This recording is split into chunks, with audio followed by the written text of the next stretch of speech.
Good morning, T-Birds. Thank you for joining us this morning. I'm Chief Anchorman Gay Rodetta. And I'm Sydney Ryder. And you're watching CTV.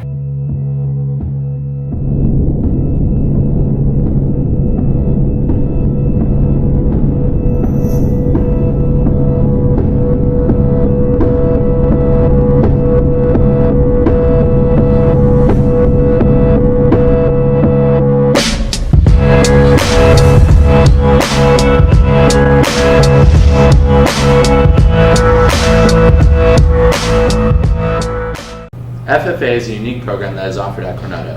Here's Guillermo with more on the story.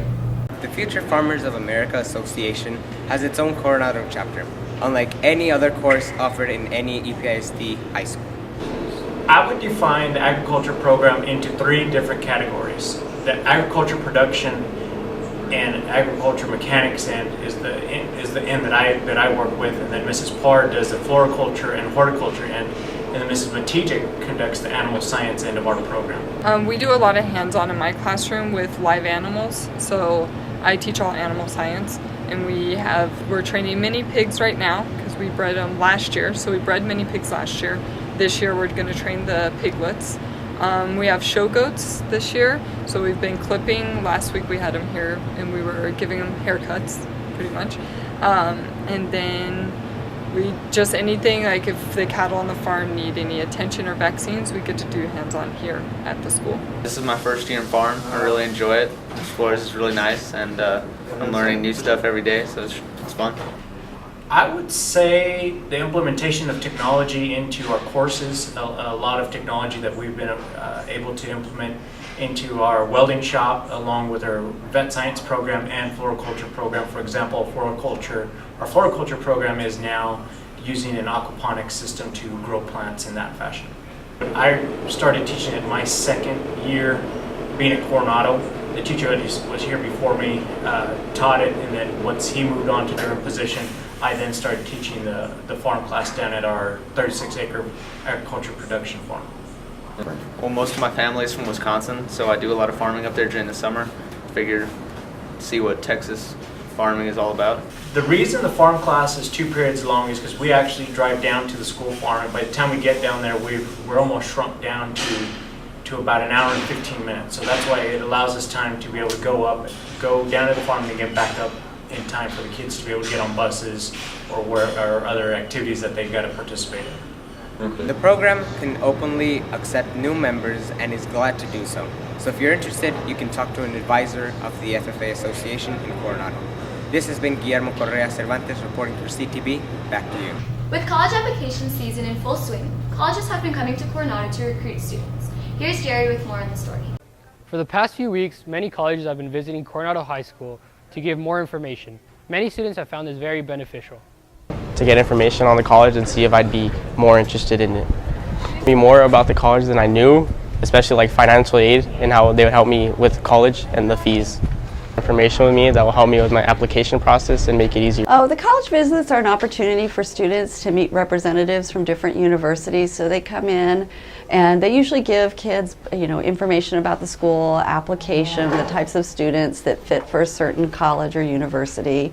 So it's just really an opportunity for a student to get some first-hand information rather than just listening to the counselor saying, oh, I think this school would be great for you.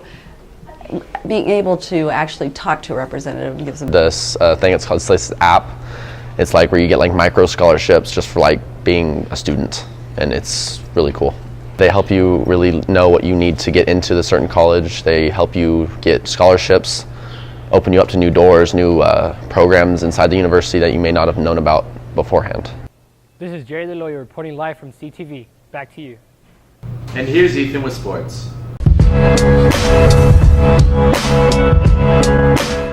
This is Ethan with sports. The wrestling team is optimistic for their upcoming season. Here is Aaron with more on the story. With the upcoming wrestling season, the team is looking hopeful due to the increase in numbers, especially in the girls' team. They are projected to be the top team in the city this year.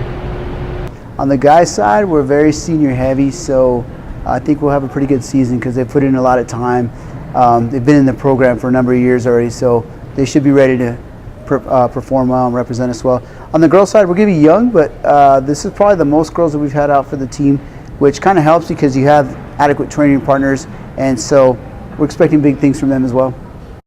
We're preparing by our physical conditioning, and then also like simulating matches and making sure like we have the right mindset to complete a match, and through emotional and like hard times in the match. And yeah. Mentally, I'm preparing myself by knowing who I'm going to go against and what weight class I'm doing, and by like knowing what tournaments I'm going to be at. And then physically, I am preparing myself by working out every day and like doing what I need to be done. We're going to get there. Right now it's a very long season, very grinding season, so we don't really start ramping up practice until October and getting ready for the season. Right now it's just all about conditioning, getting building a good anaerobic and aerobic base so that we can go into the wrestling room, be able to sustain and perform an entire practice without being too fatigued. I'm Aaron Arroyo reporting from CTV. Back to you. In other sports news, the football team defeated Andros last week and continue with a bye week this week.